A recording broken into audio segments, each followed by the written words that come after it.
Hey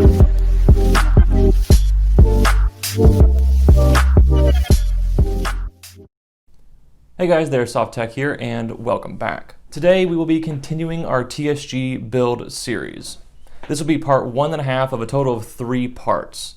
Now I'm doing a part 1.5 because as I was recording part 2, I hit a substantial roadblock that is going to require a video like this, a part 1.5. So in this video we'll be talking about how I'm going about getting around this roadblock and moving forward from here. Alright, so that roadblock that I hit recording part 2 was pretty significant. And I'm no stranger to roadblocks, part failures, and struggles when building an airsoft gun and building a high-performance airsoft gun at that. But this one was very significant. My T238 MOSFET actually burnt out while the gun was cycling. And MOSFET was working great, the programming was working great, everything was going very well. The gun was cycling in semi-auto totally fine, and just suddenly I plugged up a battery and the MOSFET was stuck in the open position, which essentially means that the gun would continuously fire even like as soon as I plugged in the battery, even if my finger was not on the trigger. So the part of the MOSFET that burned out is right there.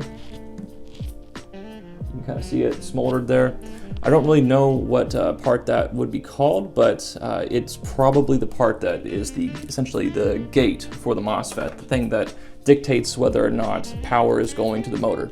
So that MOSFET broke and it's done. And so I'm not gonna worry about fixing it.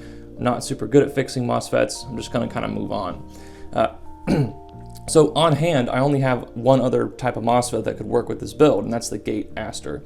Now, I have gotten the gate aster to work in a different gun that I have behind me, and then in the same TSG gun, I converted it to an SSG build so that I could use it at a field that I was gonna play at. So I converted it to an SSG over-volumed build, and the gate aster is currently in there and works totally fine, and the optical sensors are working great. But I'm gonna try to get the gate aster to work with my TSG.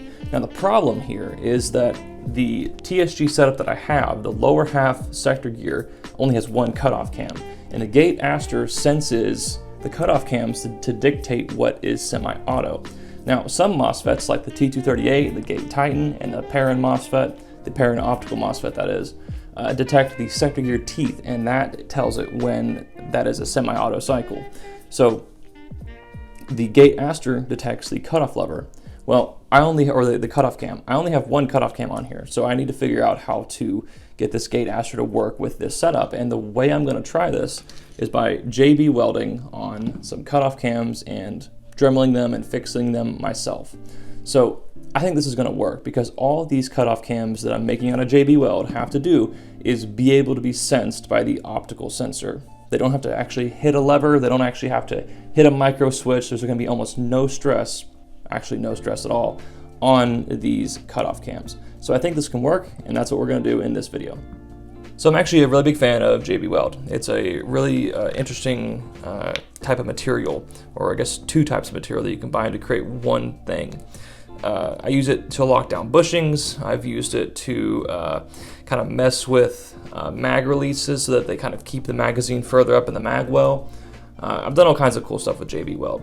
It definitely has its applications, but it definitely has its limits. I think this is definitely an application here that we can use it for.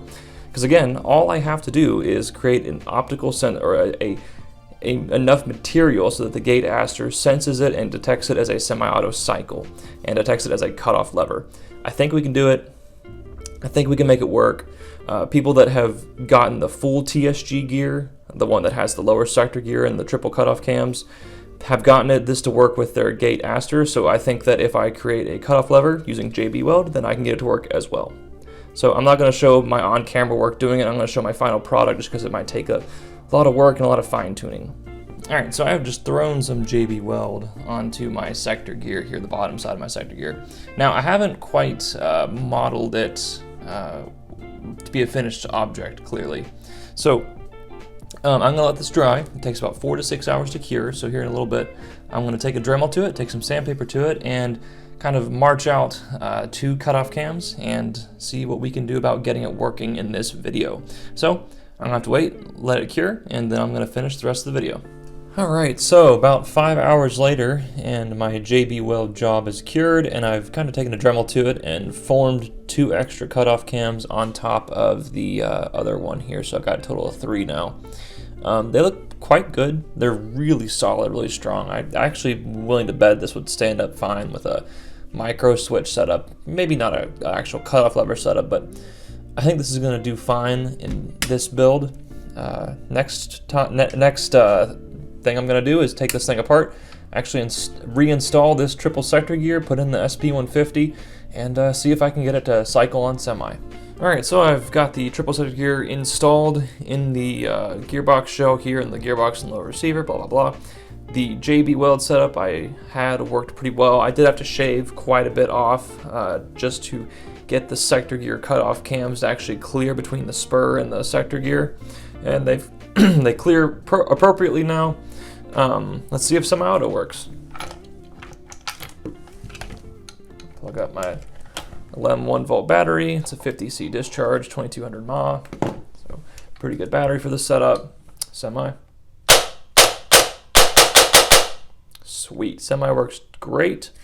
Auto. Pretty freaking sweet. Alright, so there you have it.